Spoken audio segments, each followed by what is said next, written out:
అందరికీ నమస్కారం. నేను మీ doctor K Seshumohan, consultant neurologist from KIMS hospital Kompally. June 18వ తారీఖున మనం వరల్డ్ కిడ్నీ క్యాన్సర్ డే జరుపుకుంటున్నాం. ఈ సందర్భంగా నేను మీకు కొన్ని ఇంపార్టెంట్ విషయాలు చెప్పాలనుకుంటున్నాను.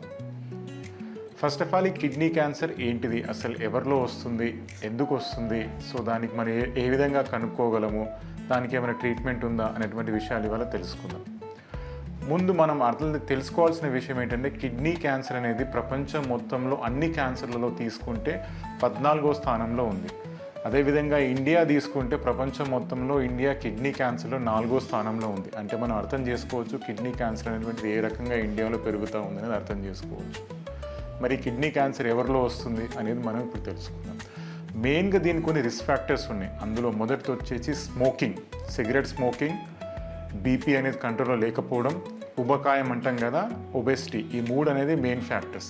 ఇవే కాకుండా కిడ్నీ ఫెయిల్యూర్ పేషెంట్స్, అదేవిధంగా కొంతమందిలో ఫ్యామిలీ హిస్టరీ ఉన్న జెనెటిక్ ఫ్యాక్టర్స్ వల్ల కూడా కిడ్నీ క్యాన్సర్ అనేటువంటిది రావచ్చు.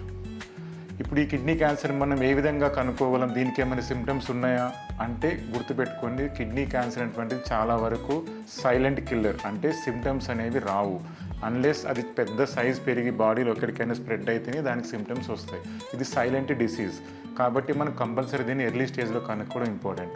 ఒకవేళ కొంతమందిలో కొన్ని సిమ్టమ్స్ రావచ్చు, లైక్ ఇప్పుడు పెయిన్ రావడం, ఏ ఏరియాలు ఉంటే అక్కడ పెయిన్ రావడం, కొన్నిసార్లు యూరిన్లో బ్లడ్ కూడా వెళ్తూ ఉంటుంది. ఇది కొంతమందిలో సిమ్టమ్స్ ఉండవచ్చు, కానీ చాలామందిలో సిమ్టమ్స్ అనేవి ఉండవు, గుర్తుపెట్టుకోండి.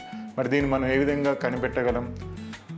ఎప్పుడైతే ఈ రిస్క్ ఫ్యాక్టర్స్ మీకు ఇందాక చెప్పానో వాటిలో ఏదైనా మీలో ఉంది అనుకుంటే ఒకసారి బేసిక్ స్కానింగ్ చేసుకోండి, అల్ట్రాసౌండ్.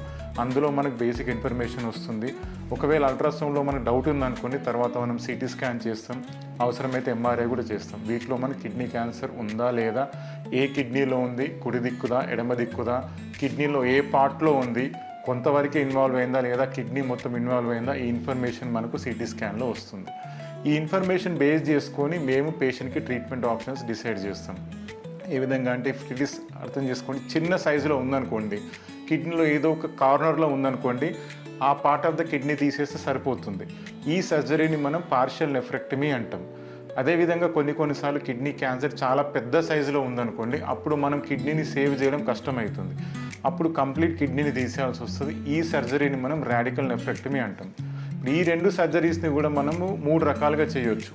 ఓపెన్ మెథడ్లో చేయొచ్చు, ల్యాప్రోస్కోపీ ద్వారా చేయొచ్చు, మూడోది అడ్వాన్స్డ్ రోబోటిక్ సర్జరీ టెక్నాలజీ ద్వారా కూడా చేయొచ్చు. సో వీటిలో మెయిన్గా ఇప్పుడు లేటెస్ట్గా అందరూ రోబోటిక్ సర్జరీ ప్రిఫర్ చేస్తున్నారు. ఎందుకంటే దీంతో ప్రెసిషన్ బాగుంటుంది, పేషెంట్కి అవుట్కమ్ డెఫినెట్లీ బాగుంటుంది. సో ఈ విధంగా మనం కిడ్నీ క్యాన్సర్ని ఎర్లీ స్టేజ్లో ఐడెంటిఫై చేయగలిగితే కిడ్నీని కాపాడమే మనం కంపల్సరీగా చేయగలం. సో ఫైనల్గా నేను చెప్పాల్సిన విషయం ఏంటంటే, కిడ్నీ క్యాన్సర్ అనేటువంటి చాలా సైలెంట్ డిసీజ్. ఇది గుర్తుపెట్టుకోండి. మీకు ఇందాక చెప్పిన రిస్క్ ఫ్యాక్టర్స్లో ఏది ఉన్నా కూడా నెగ్లెక్ట్ చేయొద్దు.